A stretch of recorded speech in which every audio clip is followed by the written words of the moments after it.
Is the organic traffic of your website declining month after month? And is the cost of your paid advertising increasing? It's probably due to the decline of your domain authority, either because of increased competition or of a brand new update in Google algorithm. So you did a lot of work on your technical SEO, and now the speed of your website is stellar.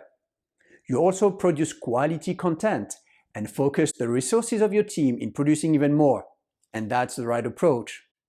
And yet, it doesn't seem to be sufficient anymore.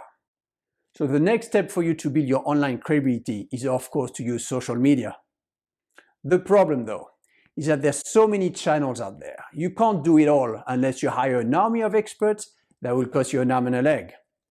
So where do you start? What social media should you use to help build your online credibility? Hi everyone, I'm Gilles Argivier, and today I'm going to share with you my 7th step to choose the right social media channel to grow your business authority online. But before we get started, make sure to subscribe to this channel and click the alert notification button to get notified on all my new posts. Step number 1, consider the nature of your business. For business-to-consumer companies, Facebook and Instagram are great tools to increase visibility and interact with your customers. On the other hand, for B2B, LinkedIn is the natural choice as it both helps you target potential clients and engage further with your existing connections. It's also craving for growth right now and therefore does not impose too many restrictions, but this will change, so enjoy it. Finally, YouTube works for both B2B and B2C. It has a huge reach, it's connected to Google and taps into the visual memory of your viewers instead of their ability to concentrate on reading text, so that makes it a perfect tool to demo product. Step number 2, focus on your core target audience. Either you are running paid advertising or not, knowing your core audience is key, and let's face it, the ultimate grail for the marketeer. So spend some real time, constantly trying to understand your audience and where you can find it. This is not a one-off exercise, but a continuous process, of course. This means using Google Analytics 360 tools to their maximum potential. If you identify who is visiting your site, who your target audience is, you can then double down and produce even more content you know is being consumed. For paid advertising options, Google Ads, PPC, and Facebook are extremely good to help you identify your key audiences. The great thing about social media is that people are openly sharing comments about your post. Good or bad, but if you provide good quality, unbiased content, the positive comments are extremely valuable as the word of mouth is very strong. It can help you build a strong reputation online that Google will notice and reward you for. Select the social media channel that suits best the type of content you're trying to post, the audience you're trying to reach, and the subject you want to talk about. Consider also the maturity of that platform, as it will affect what you can and cannot do with it.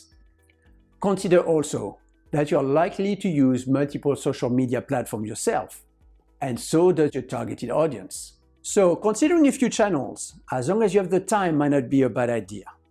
Step number 3. Consider the demographics of your target audience. Sure, it's more likely that your target audience uses multiple social media platforms, but checking out the key metrics will help you consider where to start.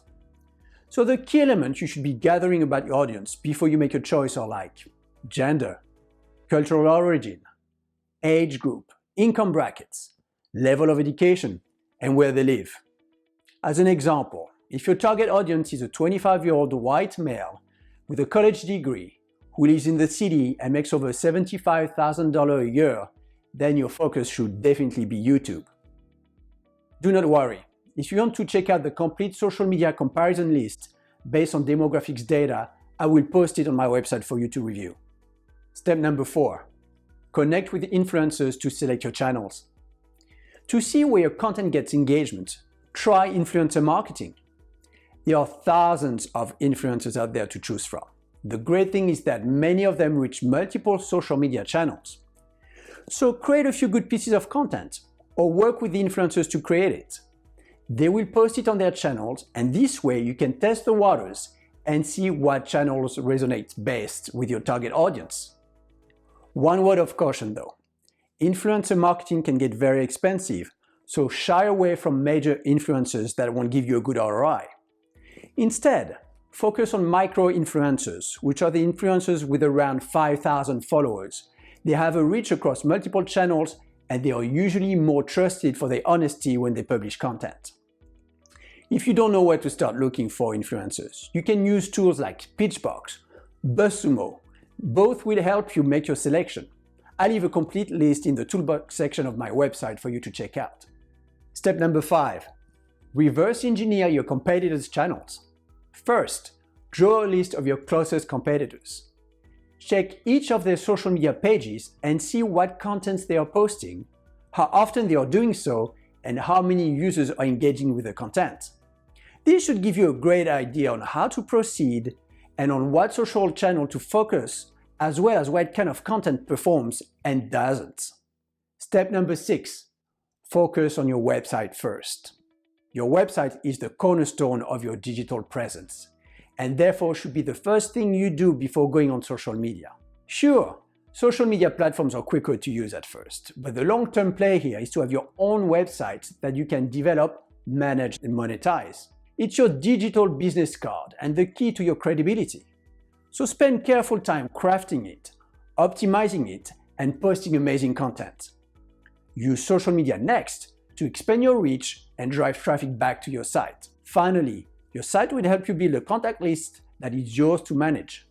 Unlike followers that could disappear at any time or being expensive to reach like on some social media platform. Step 7 and final step. Consider your resources and goals. There is a lot of misconception regarding the quantity of posts necessary on social media to be able to build an audience. Do you think you can build a strong reputation with 10 posts of no value every week instead of one good post once in a while that really brings value? Easy choice. Second, you probably heard otherwise from the social media platform themselves who need you to post more content for them to create more reach and engagement and make money out of advertising and other products. The other group that would also try to convince you to post more and more are the SaaS companies. Since they sell product helping you to post multiple times, in multiple places automatically, and on a schedule for a small fee, why wouldn't they? Even using various tools that help you post on multiple platforms are non-ideal since most social platforms prefer native content and not just a copy and paste that may be in a format not really adapted to the platform. So that's it.